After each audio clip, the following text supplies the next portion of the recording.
সফলতা প্রকৃতপক্ষে কি বলুন তো?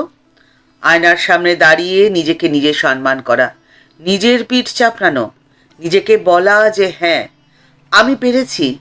আর এই অনুভূতির কোনো তুলনা হয় না। কঠিন কঠোর রুক্ষ পথ পার হয়ে এই অনুভূতি যদি আপনি পেতে চান, তাহলে আপনাকে চুপচাপ নিজেকে তৈরি করতে হবে। একটি কথা সবসময় মনে রাখবেন, বড় বড় পরিবর্তন কখনো হই হট্টগোলের মাঝে আসে না, আসে নীরবে, নিভৃতে, নিশ্চুপে।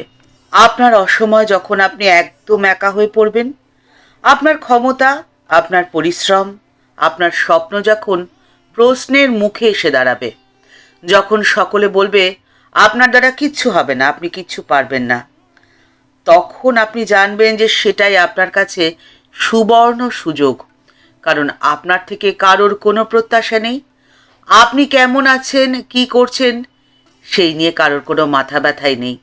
আর সেই সুযোগটাকে আপনাকে কাজে লাগাতে হবে। তখনই আপনাকে নিজেকে তৈরি করতে হবে। আপনি যখন সম্পূর্ণ একা, আপনার সামনে আপনার পেছনে কেউ কোথাও নেই, তখনই আপনি সম্পূর্ণ একাকী নির্বিঘ্নে নিজের লক্ষ্য পূরণের পথে নীরবে এগিয়ে যেতে থাকুন। কারণ সেটাই আপনার কাছে সুবর্ণ সুযোগ।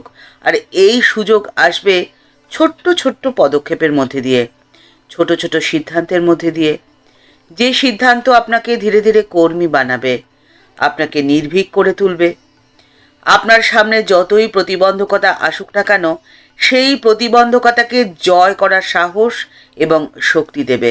একটি কথা আপনাকে সব সময় মনে রাখতে হবে, এই সংসারে দুর্বল মানুষের কোনো স্থান নেই। ভীরুদের, কাপুরুষদের কেউ পোছে না। আর অলসতার কোনো ক্ষমা নেই। নির্ভীক, কর্মী, শক্তিশালী মানুষকে প্রত্যেকে মাথায় তুলে রাখে। কারণ জীবন তো জীবনের জন্যই। জীবনকে যে সম্মান করে, জীবনও তাকে ঠিক ততটাই সম্মান করে। আপনি যদি সময়কে মূল্য দেন, তাহলে সময়ও আপনাকে মূল্য দেবে। এটাই চরম বাস্তবতা। আর এই সংসারে কেউ কারোর নয়, প্রত্যেকটা মানুষ একা। এই কথাটা আপনাকে মন থেকে মেনে নিতে হবে। আর সফলতা, আপনি বাইরে থেকে দেখলেন কোনো মানুষ বিরাট প্রতিষ্ঠিত, কিন্তু তার মানেই যে সে সফল এমনটা কিন্তু নাও হতে পারে। দিন শেষে সমস্ত ঝড় ঝঞ্ঝার পরে যে মানুষ অন্তর থেকে তৃপ্ত থাকে, যে মানুষ রাত্রে শান্তির নিদ্রায় নিদ্রিত হতে পারে, সেই মানুষও সফল। অর্থাৎ সে যা চেয়েছে ঠিক সেই কাজটাই তো করেছে। আর ঠিক সেই জন্যেই সে অন্তরের ঐশ্বর্যে ঐশ্বর্যশালী হয়েছে। অন্তরের ঐশ্বর্যে কিভাবে ঐশ্বর্যশালী হওয়া যায় না, হৃদয় যদি অনুরাগের ঐশ্বর্য আসে। আর এই অনুরাগের ঐশ্বর্য কিভাবে হৃদয়ের মধ্যে আসে, সেই পথের সন্ধান দিয়েছেন ঠাকুর স্বয়ং। ঠাকুর বলছেন, বিবেক, বৈরাগ্য, জীবে দয়া, সাধু সেবা, সাধু সঙ্গ, ঈশ্বরের নামগুণ কীর্তন, আর সত্য কথা, সত্য জীবনযাপন, এর মধ্যে দিয়ে এই হৃদয়ের মধ্যে অনুরাগের ঐশ্বর্য আসে।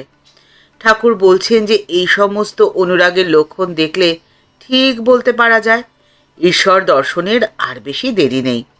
বাবু কোন খানসামার বাড়ি যাবেন, এরকম যদি একবার ঠিক হয়ে যায়, খানসামার বাড়ির অবস্থা দেখলে ঠিক বুঝতে পারা যায়।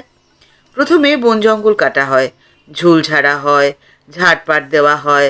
বাবু নিজে এই শতরঞ্চি, গুড়গুড়ি, এই সমস্ত 5 রকম জিনিস পাঠিয়ে দেন।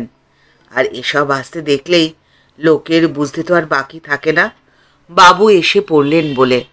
আপনার হৃদয় ঈশ্বর প্রতিষ্ঠিত হবেন, তার ইঙ্গিত তো আপনি আপনার আচরণে, আপনার ব্যবহারে, আপনার জীবন যাপনের মধ্যে দিয়েই আপনি পাবেন।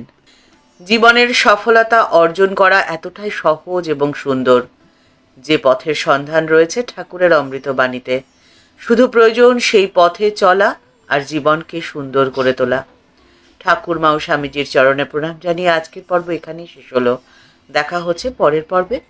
আজকের পর্বের উপস্থাপনা ভালো লাগলে লাইক বাটনটি প্রেস করে দেওয়ার অনুরোধ রইল। আর আপনি যদি এই চ্যানেলটিতে নতুন এসে থাকেন, চ্যানেলটিকে সাবস্ক্রাইব করে বেল বাটনটি ক্লিক করে দিয়ে অল বাটনটিতে ক্লিক করে দিতে পারেন। তাহলে এই চ্যানেলে ভিডিও আপলোড হলেই আপনার কাছেই সবার প্রথমে নোটিফিকেশনটি যাবে। ভালো থাকবেন, সুস্থ থাকবেন। দেখা হচ্ছে পরের পর্বে। নমস্কার।